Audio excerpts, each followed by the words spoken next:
उस दिन दिल्ली रोई थी।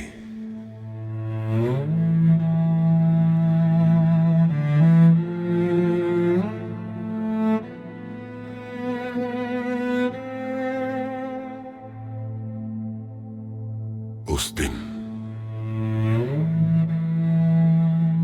दिल्ली रोई थी।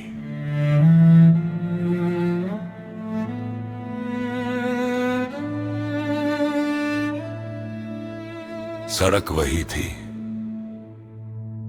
आसमान वही था, तिरंगा भी उसी शान से लहरा रहा था।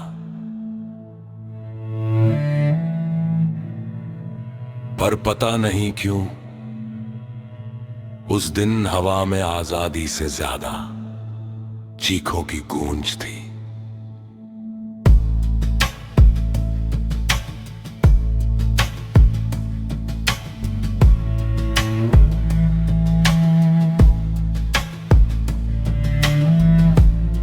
कुछ बच्चे निकले थे हाथों में हथियार नहीं, उम्मीदें लेकर, सवाल लेकर,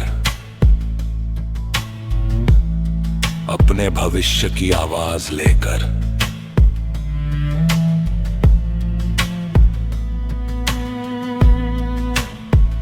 और सामने खड़ी थी वर्दी, वो वर्दी जिसे देखकर कभी भरोसा मिलता था, जिसे देखकर लगता था कोई है जो हमारी रक्षा करेगा।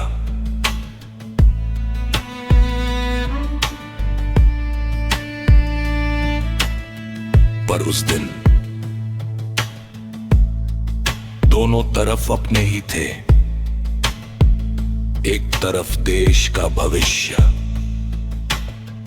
दूसरी तरफ देश की सुरक्षा।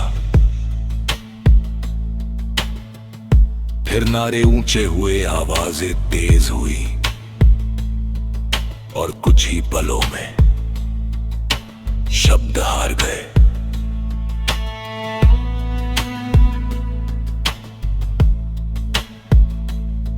फिर जो दिखा वो किसी लोकतंत्र की जीत नहीं थी, किसी का चश्मा टूटा था, किसी का सिर फूटा था, किसी की किताब सड़क पर बिखरी थी, और किसी मां की दुआ आसमान में अटक गई थी। उस दिन सिर्फ शरीर नहीं घायल हुए थे, विश्वास भी घायल हुआ था। जब किसी बच्चे के सिर से खून बहता है तो सिर्फ एक इंसान नहीं रोता, पूरा भविष्य रोता है। और जब किसी पुलिस कर्मी को अपने ही लोगों के सामने खड़ा होना पड़ता है तो शायद उसके भीतर का इंसान भी चुपचाप टूटता होगा। आज भी सवाल वही खड़े हैं, क्या बातचीत की हर राह बंद हो गई थी? क्या आवाज सुनने से पहले उसे दबा देना जरूरी था?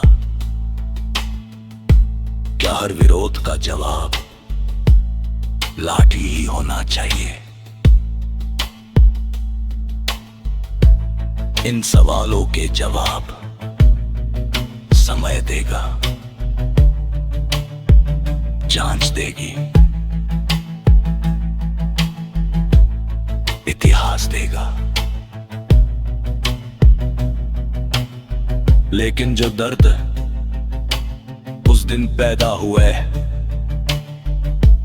उसे कोई रिपोर्ट, कोई बयान, कोई भाषण आसानी से मिटा नहीं पाएगा, क्योंकि घाव घाव सिर्फ शरीर पर नहीं लगे थे, जख्म लोकतंत्र की आत्मा पर भी लगे थे। मुझे किसी से नफरत नहीं, न वर्दी से, न उन बच्चों से। मुझे डर सिर्फ उस दिन से लगता है जब इंसान को सुनना छोड़ देता है। क्योंकि जब कलम चुप हो जाए, जब सवाद रुक जाए, जब सवालों का जवाब लठियां देने लगे, तो जीत किसी की नहीं होती। हारता है विश्वास, हारती है इंसानियत, हारता है लोकतंत्र, और सबसे ज्यादा हारता है वो तिरंगा,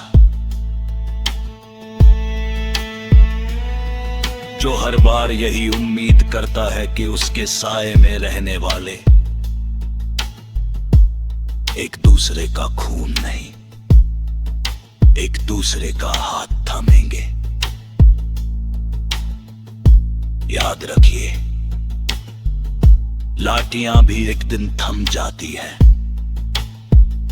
नारे भी एक दिन खामोश हो जाते हैं,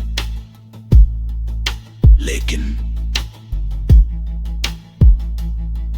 एक घायल बच्चे की चीख, एक रोती हुई मां की आंखें, और एक टूटे हुए विश्वास की गूंज इतिहास बहुत देर तक याद रखता है।